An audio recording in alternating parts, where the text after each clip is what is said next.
a solid 1.5 out of 10. When you look at that, does that not look like it's Maybe that's what they're going for. living up to its brand name? Yeah. Oh, we're going to get sued. I mean, the bottom line is it's got to make money. If you're in retail and looking for inspiration, you know what it's like to jump on Pinterest and industry blogs where you see case studies of retailers doing some really amazing build-outs. But if you're being honest, you look at designs like this and you think, how the heck did they get that budgeted, approved, and built? Today, we are challenging a retail design build expert to break down the good, the bad, and the ugly from this Swedish grocer's over-the-top retail design. So, Bud, the audience knows what's about to happen, but you have no idea what we're about to look at. So are you ready to take a look at this bananas grocery store through the eyes of someone with over 30 years of retail experience? I'm excited. I'm stoked. Let's do it. Okay, here we go. Nice. So, of course, we're looking at the Swedish retailer ICA supermarket, but it normally looks, for those of us in North America, it normally looks like this. It looks like, what, a Costco-style big box retailer. What do you see there, Bud? It's grocery, right? Right, of course. So when we see something like this, what you're seeing right now on the screen, which is clearly a prototype store, very, very different than a traditional grocer. What do you notice and what do you see? Well, that's pretty cool. I mean, that certainly catches my eye. I'm not sure how practical it is. It doesn't look like, when I sort of drill into it, it looks like a metal siding material. So although it looks like, clearly they've spent more money than they would typically, they didn't really blow the budget. They didn't really go super crazy. That's a pretty cost-effective material. And it certainly catches my eye. Now, in terms of branding, I'm not sure what a pink bar is. I'm not sure what the reference to pink is, but other than the color. Now I am amazed that you caught the fact that it looked like a metal material. I'm not sure if it's a metal or some kind of that looks more like a wood. Oh no, it is the same. It'll play in my eye. See, do you see that? Exactly that right there. That's what I'm talking about. Experience does not necessarily equate to expertise. Just because I have over 30 years of experience doesn't mean expert. My opinion needs to be taken with a grain of salt. Well, and so when I look at this, I naturally look at, the soft pastel tones and the ties-ins of the blues and the contrasting of the pink. But then, just in this photo alone, or I also look at other elements like off to the right, it looks like what could be a bit of an end cap design is actually a Red Bull fridge that's just kind of shoved in the corner. And when I look at some of the ceiling tiles and some of the lights, it can I say things look sloppy? Things look a little sloppy. That's definitely, the Red Bull area is not really buttoned down. And really, if this is meant to be a health food area, slapping a Red Bull cooler beside it is probably not a great idea either. How about this shot? This looks like it's a profile view of the same key display, and we start to see some of the other areas. Would you say that this is more about impact or this is more about construction, do you think? No, I think this is totally about impact.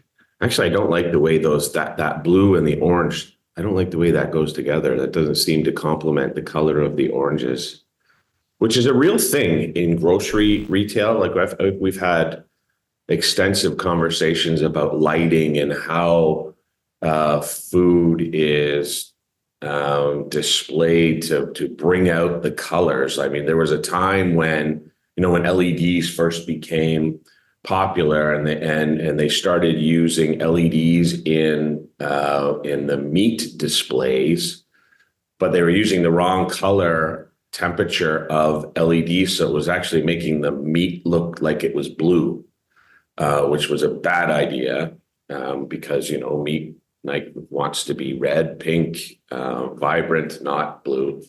that says to me that it's bad. If you are building out a produce section, you will take into account. So here's another shot looking at specifically the produce section. You would take a look at the colors of the produce and how they would. So that would naturally lead you to be more into neutral tones for the most part. No, 100%. Yeah, that's why I don't think this. I mean, I don't know when you look at that. Does that not look like? It's the It looks like That's the ICA shop, isn't it? ICA ICA. IC. It's Maybe that's what they're going for. living up to its brand name. Yeah. Oh, we're gonna get sued. Let's take another look at another section of the product. So we're now introducing additional colors, and I mean, when you look at the colors, or are you really looking from a retail fixture and a retail display point of view at not so much colors, but more materials, surfaces, how things are constructed, flow and path and things like that? Like how do you look at this image right now? So I'm looking at materials. I'm looking at all that stainless steel. But that's just my practical cost effective side of me coming out that I just can't suppress that for some reason. I would be a poor designer because I always come back to practicality. I've always done that. And so these pillars that are wrapped in stainless, when you say or any of these kind of stainless elements, when you say you're being practical, you think that they're not needed, that they're a bit of a flourish, or are you just considering, gosh, what would that cost to wrap everything that way? Yeah, I would say, gosh, what would that cost to wrap everything up that way? And absolutely, it's not necessary. They'll last forever. I'll give them that. They'll be there long after the stores shut down. Those pillars, wrapped pillars, will be there shining. But I don't think it's necessary. But if you wanted to achieve that look, so let's say that I'm your client, I want to still achieve this look. It's been spec'd this way. It's been approved this way. Would you suggest some kind of alternate or? Oh yeah, absolutely. I would do a mirror powder coated, just regular alloy steel, just metal. And that would achieve absolutely the same look at a fraction of the cost. We do great things with powder paints now. And it's funny that I have to keep reminding our own people because they look at a spec and just sort of do what they're told. I remind people constantly, challenge the spec, challenge the idea. Someone said that they want that to be stainless steel, but they actually mean they want a stainless steel look. They're not really, overly concerned about the actual material. And it's very typical in our industry.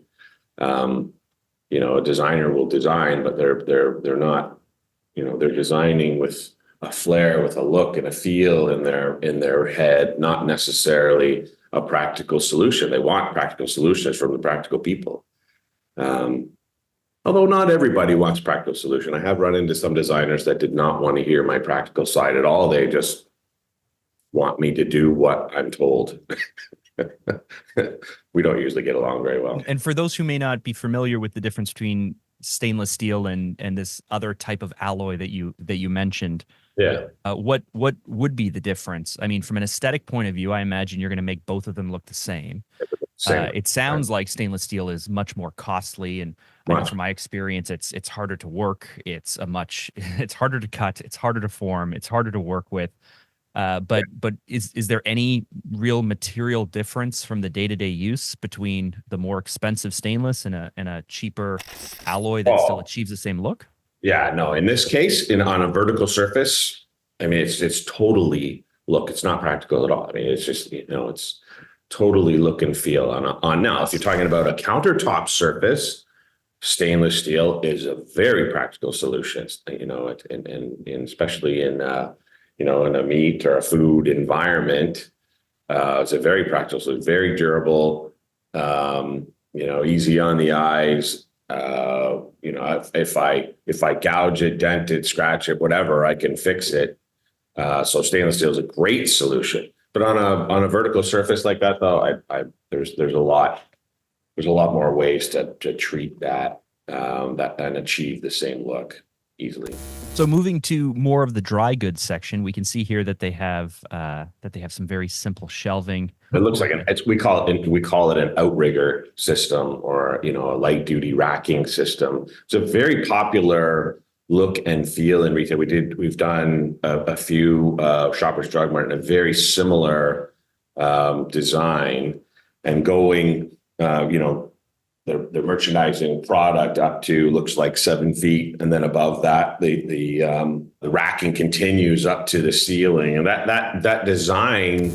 I don't know who's ripping who off, but that design is very consistent. We built a few locations like that. Actually, we're doing Loblaws right now with a very similar design to that. There used to be a way of merchandising called all out retail. Canadian Tire used to do a lot of it. It was like, you have shelving up to 7 feet and then racking to the roof where you put all your overstock product. So they're kind of going there. I think the idea is that they're giving the idea that it's a sort of a warehouse, pseudo warehouse look and feel without putting all the overstock above, without making it look like a real warehouse. I think it sort of gives the feel that they're in the volume food, dry goods business. And that would make sense for the brand itself, I suppose, because if we go back and look at, for example, this photo, which is, from what I understand, one of their standard locations, we can see that their end caps are using these kind of more industrial rackings of some kind. And yeah, it looks like a 10-foot, like a 9-foot tall end cap. It's huge. Which they do think the same thing, right? So again, practically an end cap that is 9 foot tall, who's going to shop anything above 7 feet, 6 feet, really? It's kind of, it's just there for either overstock or to give you the impression that, we're big box, we're going, we're high volume, Costco-ish look and feel.